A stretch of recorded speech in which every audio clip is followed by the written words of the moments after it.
Hello, I'm Peter Okwoche. Welcome to Focus on Africa, our top stories. Polls closed in Malawi's election rerun after President Mutharika's win last year was annulled. Human trials of COVID-19 vaccines begin in South Africa and Brazil, one of the most advanced for the vaccine so far. Also on the program, failing our children. 40% of the world's poorest countries, many in Africa, haven't delivered education for disadvantaged pupils during the coronavirus pandemic. My children are just in the house, yet I'm hearing others are learning on a laptop. I don't have a laptop nor a phone. And how lockdown in Sierra Leone means missing a life-changing moment for filmmaker and new dad Tyson Conte.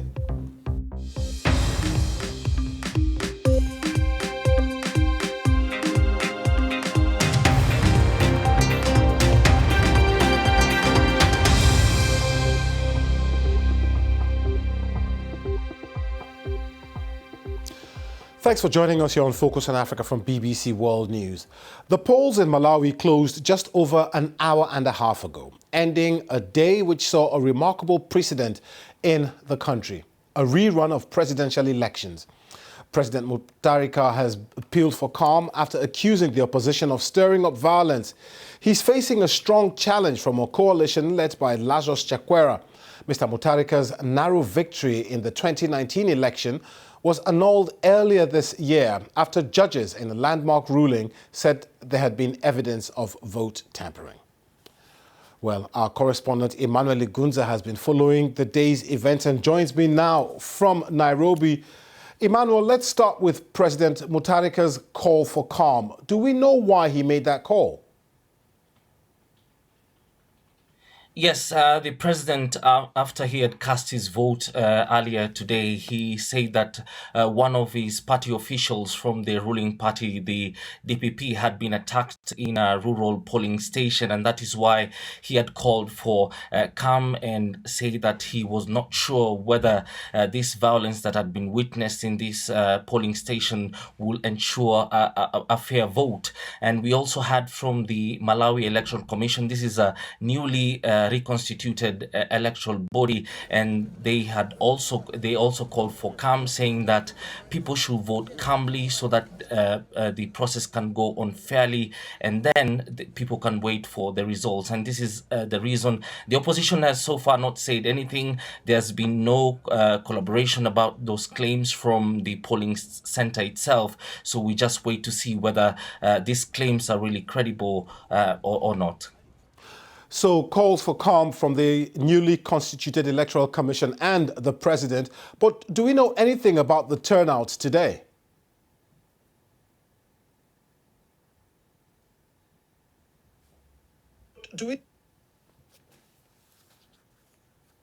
Emmanuel, I was just asking if we know anything about today's turnout of voters.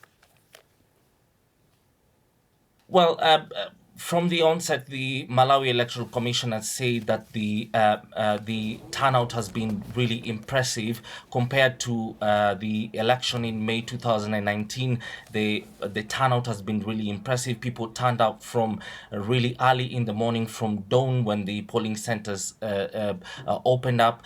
We saw pictures from some of the polling stations, and there were long queues as people just waited to cast their vote. So the turnout, I guess in the next few days we will know the exact turnout, because 7 million people registered to take part in these polls. But so far, the Malawi Electoral Commission says the voter turnout has been really impressive, despite the violence that we've witnessed over the last 1 year, and also the COVID-19 pandemic. People did show up, and they were really willing and eager to cast their vote to determine the future of their country. Emmanuel, we do have a very shaky line, but I just want to find out if we know when the results can be expected. Yes, the Electoral Commission has said that in the next 2 or 3 days, so we expect that by on Wednesday evening, we'll be getting a clear indication about how the election has gone. We know from the urban areas, the voter counting will be beginning shortly, but then this is a really rural country, and we expect that those results will take some time to come, and we expect that in the next 2 or 3 days, by Friday, definitely we'll be getting to know who will be the next president of Malawi. Okay, Emmanuel Gunza, thank you very much. Monitoring those Malawian elections from Nairobi. Thank you very much. Now, the race to find a vaccine for COVID-19 is gathering pace, and a key part of that is about to start in South Africa and Brazil. Human trials for a vaccine developed by Oxford University get underway this week. 2,000 people across South Africa will be involved in what is widely considered to be one of the earliest and most advanced trials since the outbreak took hold. Andrew Harding in Johannesburg has the details. This is another big milestone in this extraordinary global search, this race to find an effective vaccine against COVID-19. Within the next few days, the first participants will have been given their doses of the vaccine here in Johannesburg. Within a couple of months, the aim is to have 2,000 people involved. So why choose South Africa? Well, for a start, this is a country with plenty of scientific infrastructure, with a lot of expertise. Secondly, it's a country that has enormous experience in vaccine trials, and that's important, particularly when you're trying to do this in such a hurry. South Africa, of course, with its experience with HIV/AIDS and with tuberculosis. But above all, what South Africa offers is a country where the infection rate of the coronavirus is growing quite fast. And that's important because when you're scientists and you're testing a new vaccine, you need to be able to target a community that is at real risk of infection so that you can give people the vaccine, and then you can sit and wait and see if that vaccine is having an effect. Hence the decision to trial here and also in Brazil, where some 5,000 people are also going to be tested in the coming weeks. Andrew Harding there in Johannesburg. Let's take a quick look at other stories making the headlines across Africa and the rest of the world. South Africa's former president Jacob Zuma has made a brief court appearance in connection with a long-delayed corruption trial. The charges relate to an arms deal in the late 1990s. Mr. Zuma has long denied any wrongdoing in the case, which involves a $2 billion contract with a French defense company. The court in KwaZulu-Natal province has not yet set a date for the trial to begin, but Mr. Zuma is due back in court in September. A Kenyan court has charged a police officer with the murder of a 13-year-old boy in a Nairobi slum. Yasin Hussein Moyo was shot dead on the balcony of his home in March while officers were imposing a coronavirus curfew. Patrick Ndiema pleaded not guilty to the killing. Earlier this month, Kenya's police oversight agency said at least 15 deaths had been directly linked to the enforcement of the overnight curfew. The Saudi authorities say that only 1,000 worshippers will be allowed to take part in this year's Hajj pilgrimage to Mecca. It follows an announcement on Monday that the event would have to be dramatically scaled down because of the coronavirus pandemic. It normally attracts more than 2 million people. Those attending will be drawn from various nationalities, but will be limited to people already living in Saudi Arabia. Now, one of the sectors most affected by the coronavirus pandemic is education. Right across the world, schools were shut to prevent the spread of COVID-19. Some are now reopening, but a new report from the UN Educational, Scientific and Cultural Organization, UNESCO, says 40% of the poorest countries did not provide specific support to disadvantaged learners during these school closures. The BBC's Mercy Juma reports. The restrictions imposed by governments as a response to the COVID-19 pandemic have laid bare and exacerbated an existing problem affecting children's education around the world. Everyone is different. The 2020 Global education A monitoring. new report on inclusion in education from UNESCO shows that millions of pupils, especially those from poor backgrounds, those with disability, and from marginalized groups, are being left behind. Education systems should adapt to their needs. When students do not feel welcome in school, It says that during this pandemic, 4 out of 10 of the poorest countries in the world so far have not supported disadvantaged learners as schools were forced to temporarily shut down. Corona has really affected me. My children are just in the house, yet I'm hearing others are learning on a laptop. I don't have a laptop nor a phone that can access internet for them to use. It's really affecting me, but they'll just stay. God knows best. According to the report, half of the world's out-of-school children, 97 million of them, are in sub-Saharan Africa. And with the economic effects caused by the pandemic, many parents, already struggling to make ends meet, are facing a steep hill. For now, my children cannot go to school, and I'm not making any money. If Corona ends, I am afraid I may not be able to take my children to school. I don't even know how they'll go back. The report also shows that in at least 20 countries, mainly in sub-Saharan Africa, young women in rural areas do not complete secondary school. It also highlights other factors that they say may hinder children's education programs, such as lack of water and poor sanitation, which sees some 335 million girls across the world unable to attend school during menstruation. The report commends some countries for taking steps to ensure all children get an education, but emphasizes that if no child is to be left behind, there is still a long way to go. Mercy Juma, BBC News, Nairobi. Delve a bit deeper into this topic. Now joining me from Aberystwyth in Wales is Manos Antoninus. He's UNESCO's Director for the Global Education Monitoring Report. Thanks for talking to us, Manos. The report says 40% of poorest countries did not provide specific support for disadvantaged learners. What countries did very badly on the African continent? Well, let's say that all countries in the world have faced a major challenge, and it's not easy to say that they did not move. During school closures, African countries used various distance learning solutions. Online platforms were the most popular approach in secondary schools, used by 2 in 3 countries. But as you also heard right now in the program that you just showed, just 12% of households have access to the internet at home. At the other end, 60% of countries used radio in primary education. Mozambique translated materials for use by community radios to support disadvantaged students that speak minority languages in remote areas. But let's not forget that only 7%, for instance, in Ethiopia, of the poorest families own a radio. The challenge of COVID for education systems was really large. Indeed. So it means that some students have now been left behind by their peers. How do parents and teachers come back from this? Well, that's a really very, very difficult question. The big risk of what's going to happen is the return. And as you heard, if they're plunged deeper into poverty, how are they going to recover? Africa is facing already a demographic challenge. Whatever happens in Africa these days has a huge impact on the world. Just think that Africa, as a share of the global school-age population, increased from 12% in 1990 to 25% in 2030 as projected. And it's now the completion rates are very, very slowly rising.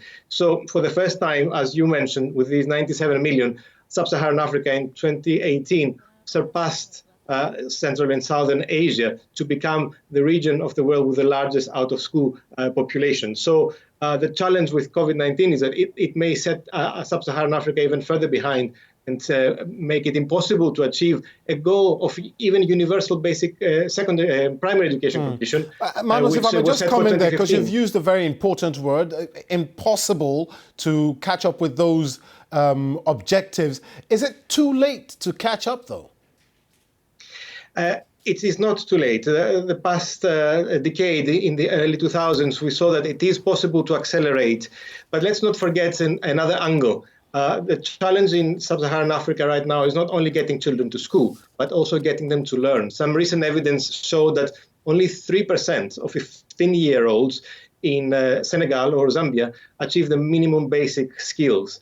And despite this urgency of this issue, governments in sub-Saharan Africa are not monitoring learning outcomes. The report shows that since 2014, only 14 out of 54 countries in Africa have been able to report on the learning situation. This needs Manos, to change. Your report also suggests that the number of poor rural women who will not complete secondary school is likely to go up in many of these countries. How do you mitigate against this? Well, there are some also good lessons from sub-Saharan Africa. The report is focusing on inclusion. Inclusion is a global challenge to achieve by 2030. And it's not only bad news. In fact, sub-Saharan Africa is much more progressive, let's say, than Asia in the way it includes the more disadvantaged, especially children with disabilities. Ghana's policy is a very good example. In Kenya, at least 2,000 primary and secondary schools include children with disabilities in the national system, together with other children. But other countries need to do more. For example, Nigeria and Cameroon these days do not even know how many of the children with visual impairments are enrolled. Okay. That needs to change. Okay. Manos Antoninus from UNESCO, thank you very much for your insight into this very important story. Thank you. This is Focus on Africa from BBC World News with me, Peter Okwoche. Still to come, want to bust some moves? Find out how to keep fit with the dancing king of coronavirus lockdown. Welcome back, I'm Peter Okwoche. Let's bring you some live pictures now from the Ebenezer Baptist Church in Atlanta, where the private funeral of Rashad Brooks is taking place. You might remember that Mr. Brooks died after being shot by a policeman in a fast food car park almost 2 weeks ago. To all of you, my brothers and sisters, we really should not be here today. This did not have to happen to Rashad. There are so many ways that Friday, June 12th could have ended, and a police killing did not have to be one of them. And yet here we are again. Ironically, June 12th, 1963 is the same day that Medgar Evers, the field secretary for Mississippi NAACP, was gunned down in his driveway. June 12th is also the same day in 1964 that Nelson Mandela was sentenced to life in prison for conspiring to overthrow the government of South Africa, but he later became president of South Africa.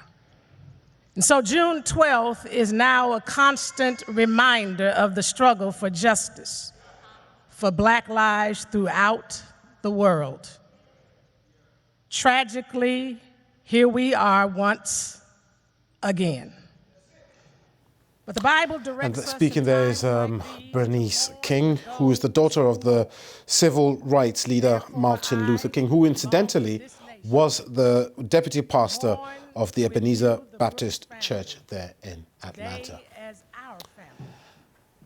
Now, we heard on yesterday's program from Sierra Leone and on how the country is dealing with coronavirus. The latest figures indicate that there are over 1,300 confirmed cases in the country. Tyson Conte is a filmmaker who covered the Ebola outbreak for the BBC. In the second episode of his diary series For Us, filmed in his town city of Makeni, restrictions introduced by the government to control the spread of the virus are beginning to bite, and they are also about to have a huge impact on Tyson's own life. Sierra Leoneans, until we all know say coronavirus don't reach now we country, let we stand firm and make sure say it must spread now this nation. This evening, we are going to the center of the town to see what are some of the changes that the outbreak has caused in the everyday life of Sierra Leone. The cases are rising now. The government has restricted the movement of people between districts, and an evening curfew is about to start.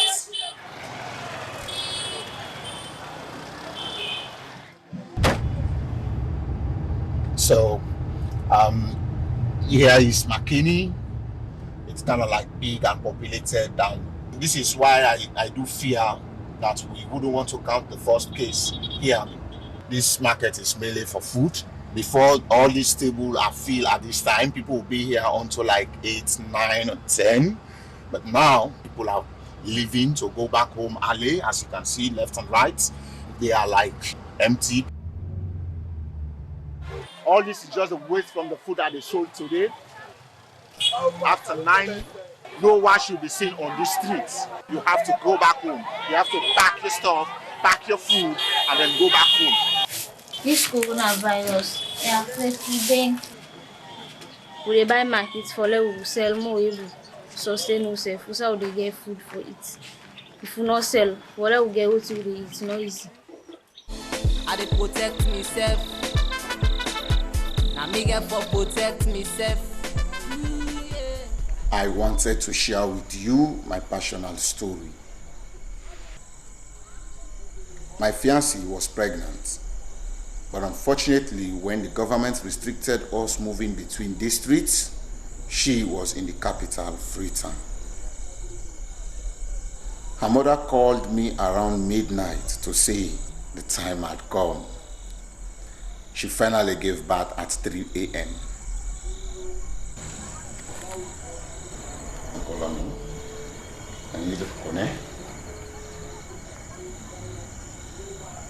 Hello?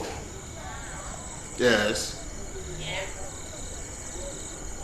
Aha. Wow. Now this morning begin sleep. They say young baby no they sleep in a net.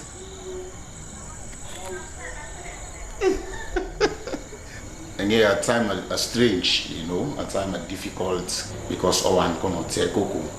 And Okaso mine yemake me na direct akara woko alibo mo woke ni direct konskaliko. Where you get the symptom, na for on and go hospital. Coronavirus, we no want some. And there are 4 more episodes in that series. They're all available to watch now on BBC Africa YouTube channel. Now, despite many countries beginning to loosen coronavirus restrictions, most gyms and fitness spaces remain closed. So what do you do to stay in shape? British-Nigerian fitness coach Philip Kasumu has turned to social media to help train and entertain people from his London home, and he shared a few fitness tips with us. Hi, my name is Philip Kasumu, and I have become the dancing fitness coach. I came up with this concept of helping people get fit and healthy at home during these troubling times, of course. And I really wanted to do something that was fun and engaging. So I decided that I would do some really cool home workouts, HIIT workouts, but adding some dancing to it. When I was starting to do my first workout, for some reason, I just had like a little boogie. People were like, oh, that was kind of cool. And then the next time I did it, I was a bit more intentional with the dancing. And then the third time I did it, I just really went for it. And ever since then, I've just kind of like been putting routines together and just dancing before all of my workouts because I think people just seem to really enjoy that. Part of the reason why I dance as well is because there are so many trainers online and on social media who take their workouts very, very seriously, as you should do, don't get me wrong. But I also felt that, you know, there's an opportunity to kind of like lighten the mood. Some people don't necessarily enjoy working out. Some of the moves can be quite complex. So I felt I really wanted to kind of introduce people into fitness in a light-hearted way. Everybody loves to dance, whether you're good at dancing or not good at dancing, you know, everybody just likes to dance. It ignites some joy within you, making fitness a lot more inviting. I will be able to get a lot more people to not be so stationary during the pandemic. So now guys, I'm going to walk you through 3 simple exercises that you can do at home. If you don't have any weights or any dumbbells, you can easily just use a backpack. I fill mine up with water, tin foods, anything you like, nice and heavy. Do each exercise for 10 reps, 3 times. And that's it on Focus on Africa for today. Thanks for watching.